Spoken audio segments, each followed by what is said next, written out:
अपने जानवरों का पूरा हिसाब रखने के लिए आपको कोई ना कोई डेयरी फार्म का सॉफ्टवेयर इस्तेमाल करना पड़ता है। आज हम देखेंगे हम डेयरी लॉग्स पे अपने जानवर की प्रोफाइल को कैसे सेटअप कर सकते हैं। तो जानवर की प्रोफाइल को मैनेज और क्रिएट करने के लिए आप सबसे पहले आएंगे यहाँ पे डेयरी लॉग्स के डैशबोर्ड पे। यहाँ पे आने के बाद हर्ड्स पे क्लिक करेंगे और एनिमल्स सेक्शन में जाएंगे। यहाँ पे आप देख सकते हैं मेरे पास 6 एनिमल्स ऑलरेडी मौजूद हैं। अगर मैं नया जानवर ऐड करना चाहता हूँ तो मेरे पास दो ऑप्शन हैं, एक बल्क इंपोर्ट का और एक ऐड एनिमल का।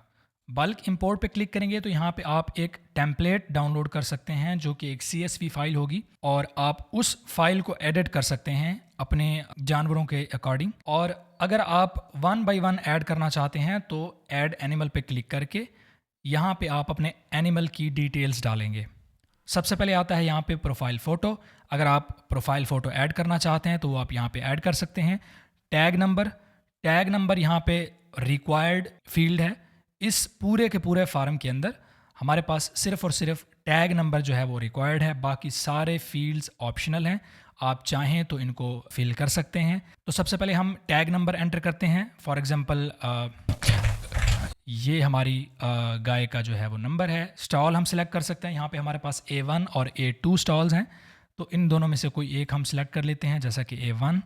स्पीशी आप यहाँ पे बाकी सारी स्पीशीज़ भी सिलेक्ट कर सकते हैं। अगर आपके पास मल्टीपल स्पीशीज़ का फार्म है या आप किसी भी एक स्पेसिफिक स्पीशी में काम कर रहे हैं तो वो यहाँ पे आप सिलेक्ट कर सकते हैं। सेक्स मेल या फीमेल सिलेक्ट कर सकते हैं। ब्रीड के अंदर अगर आपके पास प्योर नस्ल की गाय या भैंस या जो भी स्पीशी है वो आप यहाँ पे ऐड कर सकते हैं। और अगर आपके पास क्रॉस ब्रीड के जानवर हैं तो वो भी आप यहाँ पे सिलेक्ट कर सकते हैं। मिसाल के तौर पे मेरे पास हॉल्स्टेन और जर्सी का जो क्रॉस है वो यहाँ पे अवेलेबल है, तो मैं ये दोनों चीज़ें सिलेक्ट कर लेता हूँ। इसके बाद आते हैं स्टेटस एंड हेल्थ पे। यहाँ पे आप अपने जानवर है उसका स्टेटस देख सकते हैं, एक्टिव है, सोल्ड है या फिर डिसीज्ड है। इसके बाद प्रेगनेंसी में ओपन है, सर्व्ड है, जो भी स्टेटस है प्रेगनेंसी का वो आप यहाँ पे सिलेक्ट कर सकते हैं। हेल्थ स्टेटस में आप हेल्दी, सिक, रिकवरिंग, क्वारंटाइन, ये सारी चीज़ें यहाँ पे सिलेक्ट कर सकते हैं। टीथ स्टेज में आप यहाँ पे कोई भी सिलेक्ट कर सकते हैं और यहाँ पे आप लैक्टेशन नंबर भी सिलेक्ट कर सकते हैं। फॉर एग्जांपल मैंने 2 सिलेक्ट किया है। इस सेक्शन के अंदर आप अपने जानवर की मज़ीद डिटेल ऐड कर सकते हैं, जैसा कि यहाँ पे लिखा हुआ है रेज्ड ऑन फार्म या फिर परचेज्ड। आया कि आपने गाय ख़रीदी है या अपने फार्म की ही गाय है। अगर यहाँ पे आप रेज्ड ऑन फार्म सिलेक्ट करेंगे तो ये वाले जो ऑप्शन है वो डिफरेंट होंगे।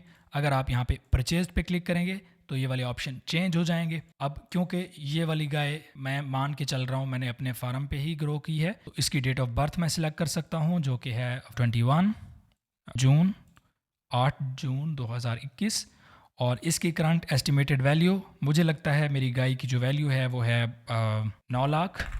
और इसके बाद इसका फादर और मदर यहाँ पे हम सिलेक्ट कर सकते हैं। तो इस तरीके से आप ये वाले ऑप्शंस फिल कर सकते हैं। उसके बाद लास्ट ऑप्शन आता है नोट्स का। नोट्स में आप इस गाय के स्पेसिफिक कुछ भी रिमार्क्स अपने ऐड कर सकते हैं।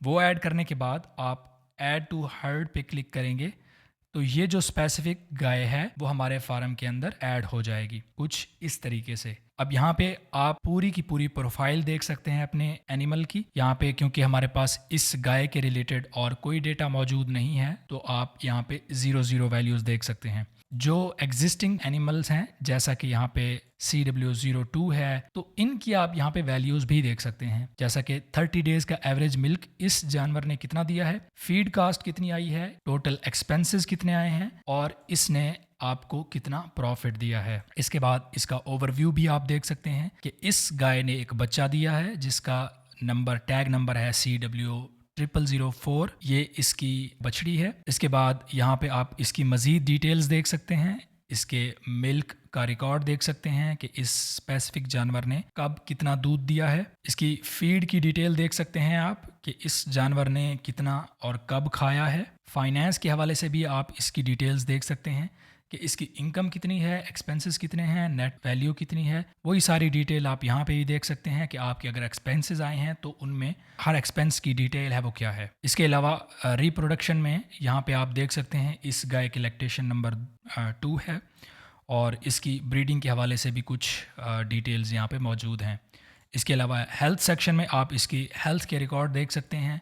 वेट में आप इसका वेट ऐड कर सकते हैं। वक्त के साथ साथ जिस तरीके से गाय का जो वेट है वो बढ़ता जाएगा उसी तरीके से आप अपना इधर वेट भी ऐड कर सकते हैं। इवन आप चाहें तो डेली का भी वेट ऐड कर सकते हैं। इसके अलावा एक्टिविटी में इस गाय के स्पेसिफिक कोई भी एक्टिविटी होगी तो वो यहाँ पे शो होगी। इसके अलावा यहाँ पे आप देख सकते हैं हमारे पास ये सारी समरी मौजूद है इस गाय की। हमने इसको परचेज़ किया था, ये एक्टिव है, ये सर्व्ड है और ये हेल्दी है। तो ये सारे स्टेटस आप देख सकते हैं। कुछ मज़ीद ऑप्शन आप ऊपर देख सकते हैं जैसा कि डिलीट। मैं इस स्पेसिफिक गाय को डिलीट कर सकता हूँ, इसको एडिट कर सकता हूँ। इसके अलावा लॉग वेट पे क्लिक करके मैं इसका वेट ऐड कर सकता हूँ। अब हम बात करते हैं मार्क सोल्ड के बारे में। मार्क सोल्ड में 2 ऑप्शंस हैं, कैश सेल और ट्रांसफ़र फार्म। सबसे पहला ऑप्शन है कैश सेल। ये आपको बहुत सारे डेयरी फार्म्स के अंदर, डेयरी फार्म सॉफ्टवेयर के अंदर मिल जाएगा कि आप अपने जानवर को बेच सकते हैं, आप उसकी अमाउंट सेलेक्ट कर सकते हैं, दैट्स इट। लेकिन ये वाला जो फीचर है ये हमारे सॉफ्टवेयर का सबसे ज़्यादा यूनिक फीचर है। कैसे, आइए बताता हूँ आपको। अब फ़र्ज़ करें आप किसी को अपनी गाय बेच रहे हैं, तो क्योंकि आपका जो डेटा है सारा वो आपके अकाउंट पे है, तो आप उसको किसी और को ट्रांसफ़र नहीं कर सकते। लेकिन हमारे सॉफ्टवेयर के अंदर ये वाला फ़ीचर मौजूद है। आप अपना जानवर किसी को भी बेचेंगे तो ना सिर्फ आप अपना जानवर उसको देंगे, बल्कि अपने जानवर का सारा डेटा भी उसको देंगे, जिससे वो जानवर उसी डेटा के ऊपर कंटिन्यू कर सकता है। मिसाल के तौर पे आपने ये वाला जानवर जो है अपने फार्म पे शुरू से ग्रो किया है, शुरू से पहले दिन से लेके आज तक का इसका सारा डेटा आपके पास मौजूद है। तो अगले फार्म को अगर आप वो डेटा सेंड करना चाहते हैं तो उसको 1 बाय 1 एंट्रीज़ करने की ज़रूरत नहीं है। उसको जस्ट आपने इनवाइट भेजना है, सेंड ट्रांसफ़र इनवाइट पे क्लिक करेंगे, उसको एक ईमेल रिसीव होगा। वो जैसे ही उस इनवाइट को एक्सेप्ट करेगा, उसके अकाउंट पे इस पूरी गाय का डेटा कॉपी होकर चला जाएगा। ये फीचर आपको किसी भी और सॉफ्टवेयर के अंदर नहीं मिलेगा। इसके बाद इसका जो स्टेटस है वो चेंज हो जाएगा, ये एक्टिव से सोल्ड हो जाएगी। तो इस तरीके से आप अपनी गाय का जो प्रोफाइल है वो मैनेज कर सकते हैं। इसके बाद हम देखते हैं स्टॉल्स को। स्टॉल्स के अंदर आप एनिमल्स की ग्रुपिंग कर सकते हैं कि आपके जानवर कौन से स्टॉल के अंदर फिजिकली खड़े हैं और उन स्टॉल्स को आप यहाँ पे नाम दे सकते हैं। मिसाल के तौर पे A1 के अंदर मेरे पास मिल्किंग एनिमल्स हैं और A2 के अंदर मेरे पास काफ्स हैं। तो इस तरीके से आप अपने जानवरों को मैनेज कर सकते हैं। अब A1 पे क्लिक करते हैं तो यहाँ पे आप A1 का सारा डेटा, सारी डिटेल्स देख सकते हैं। जैसे इस स्पेसिफिक स्टॉल के अंदर कितने जानवर आ सकते हैं, अभी कितने मौजूद हैं, इस स्पेसिफिक स्टॉल के अंदर आपकी कितनी इनकम हुई है, यानी इसमें मौजूद जानवरों ने आपको कितनी इनकम दी है, यहाँ पे मौजूद जानवरों के कितने एक्सपेंसेस आए हैं और आपकी नेट वैल्यू क्या है, इसमें कौन कौन से जानवर मौजूद हैं, इसकी मज़ीद डिटेल्स यानी कैपेसिटी कितनी है, एक्टिव एनिमल्स कितने हैं, मिल्क यहाँ से कितना आपने प्रोड्यूस किया है और यहाँ पे फीड कॉस्ट कितना आया है। तो ये सारी डिटेल्स आप यहाँ पे स्टॉल्स के बारे में देख सकते हैं।